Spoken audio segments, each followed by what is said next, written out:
Bonjour, docteur. Bonjour. Présentez-vous, s'il vous plaît. Mon nom c'est Ouedraogo Mahama.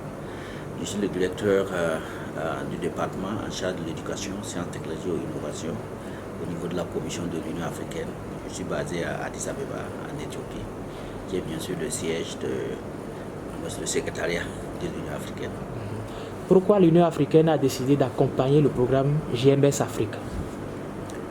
Bon, l'Union africaine n'accompagne pas le programme, mais c'est un programme qui a été plus ou moins, c'est un programme de l'Union africaine en collaboration avec l'Union européenne pour justement faciliter l'utilisation des observations de la Terre pour le développement socio-économique africain.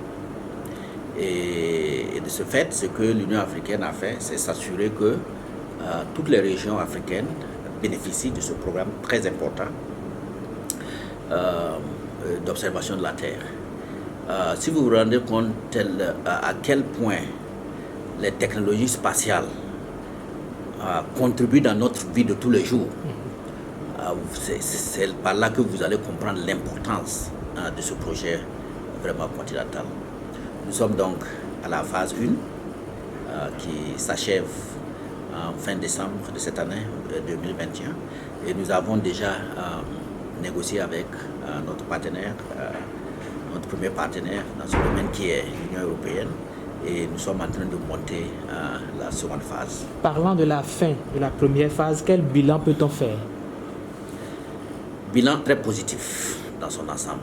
En ce qui concerne l'Union africaine, l'un des éléments importants, c'est le fait que toutes les régions africaines ont été couvertes. C'est donc l'un des premiers programmes de l'utilisation de l'espace qui a une envergure continentale. Nous avons eu des projets similaires, mais qui n'ont pas eu toute cette envergure continentale. Par exemple, vous avez entendu peut-être parler de MESA, qui était le programme juste avant que nous mettions en place justement le programme GMS Afrique. Dans ce programme GMS Afrique, toutes les 5 régions de l'Afrique ont été couvertes.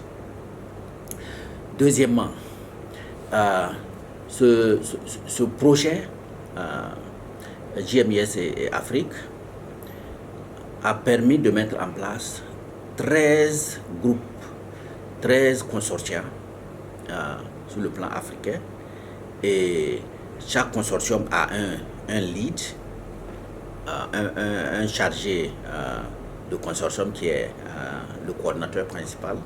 Dans ce cas, justement, l'Université du Ghana, en ce qui concerne les zones marines, dans les zones de l'Afrique de l'Ouest et aussi une partie de l'Afrique du Nord.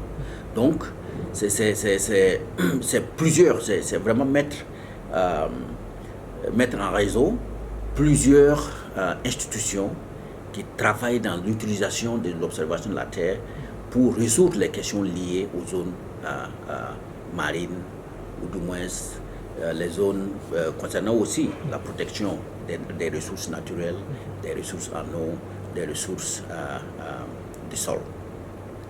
C'est en gros ce que vraiment le programme a pu faire et nous sommes vraiment pour l'essentiel satisfaits d'avoir fait ce grand pas et les partenaires principaux aussi sont satisfaits. C'est pour cela justement nous allons à une deuxième phase. Et sans oublier tous ces jeunes Africains qui ont pu être formés dans le cadre du projet. Parce qu'il y a un élément formation, formation diplômante au niveau master, au niveau PhD, et des formations de courte durée que vraiment beaucoup d'Africains professionnels dans le domaine ont pu bénéficier à cause de ce programme. Vous allez aborder dans quelques mois la deuxième phase. Quelles sont les perspectives déjà en vue? Bon, l'une des choses que nous avons décidé ensemble avec toutes les parties prenantes,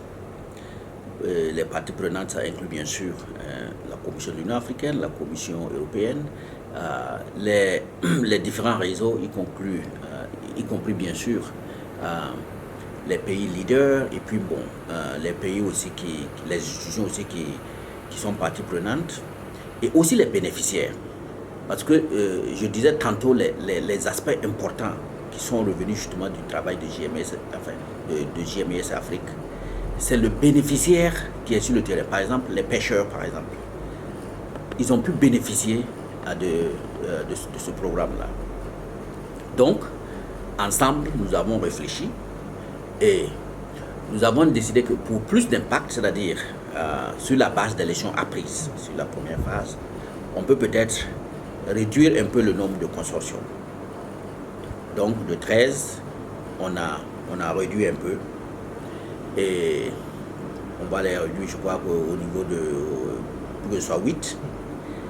Et la couverture continentale sera toujours maintenue. Donc, toutes les régions du continent seront couvertes.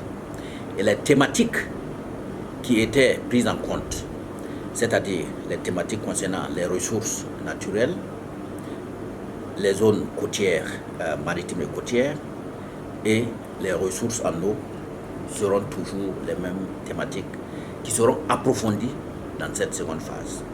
Donc on aura aussi bien sûr les éléments de formation, ainsi de suite. Donc en gros, c'est approfondir davantage ce que nous avons fait durant la première phase en prenant en compte les leçons apprises. Par exemple, certains des groupes leaders qui seront plus leaders dans la seconde phase seront toujours partis des réseaux qui seront mis en place justement dans la seconde phase. C'est-à-dire que, par exemple, s'il y a un leader en Afrique de l'Ouest, on dit, bon, peut-être qu'en Afrique de l'Ouest, on avait 3 leaders dans la première phase. Maintenant, on va ramener ça à 2 leaders. On va, le leader qui ne sera plus leader, va justement travailler en consultation avec un des leaders pour former un groupe beaucoup plus conséquent, qui a beaucoup plus de capacités et qui pourra effectivement avoir des résultats beaucoup plus probants dans la seconde phase. Alors, docteur, en quoi est-ce que les technologies développées par les chercheurs peuvent contribuer à l'amélioration ou à l'essor de l'économie bleue? C'est une très bonne question. Je disais tantôt que l'économie bleue, c'est une économie très importante qu'on ne peut vraiment laisser de côté. On ne peut pas se passer de cet aspect, de ce plan très important de l'économie pour l'Afrique. Le premier élément, c'est justement comment nous assurer que les technologies de l'espace contribuent justement à s'assurer que nous avons, en toute quiétude, nous pouvons mener des transactions, des activités économiques liées aux océans. C'est très important. Un des éléments importants, c'est la sécurité. La sécurité, c'est-à-dire s'assurer que au niveau des océans, bon, on est en sécurité, la sécurité des personnes, des biens. Et justement, à travers les technologies de l'observation de la Terre, on peut surveiller nos océans, surveiller les zones à haut risque et s'assurer que les crimes qui existent dans ces zones-là sont amenés à être plus ou moins résolus. C'est des crimes qu'on arrive à dissiper. Par exemple, quand vous avez entendu parler du piratage dans les mers, c'est quelque chose qui existe toujours. Et par les observations de la Terre, on peut identifier les navires suspects et justement arriver à contrôler. Bon, par exemple, la pêche. Le problème que nous avons en Afrique, c'est que nous avons des eaux qui sont aussi très poissonneuses.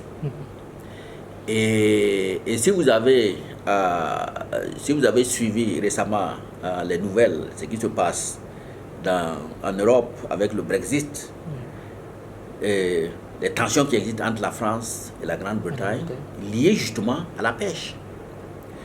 Le problème de l'Afrique, c'est que nous avons des zones tellement poissonneuses, mais que nous n'avons peut-être pas les capacités de les surveiller pour justement éviter ceux qui pêchent de façon illégale.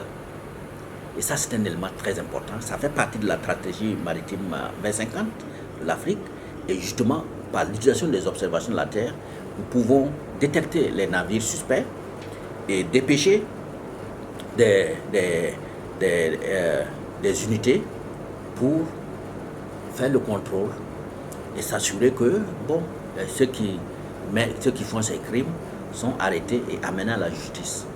C'est très important. Il faut que nous arrivions à protéger ces ressources, cette vie marine qui est source d'aliments, de protéines pour notre sécurité alimentaire. Et justement, en utilisant l'observation de la Terre, nous pouvons arriver à ça. Il y a beaucoup d'autres choses, par exemple la pollution et la sécurité même des pêcheurs africains. Vous savez, par exemple, nous sommes ici à Accra et dans toutes les côtes africaines, souvent la mer est houleuse. Et quand la mer est houleuse, il faut éviter d'y aller. Mais comment on peut déterminer que la mer est houleuse? C'est là justement l'importance de l'observation de la Terre.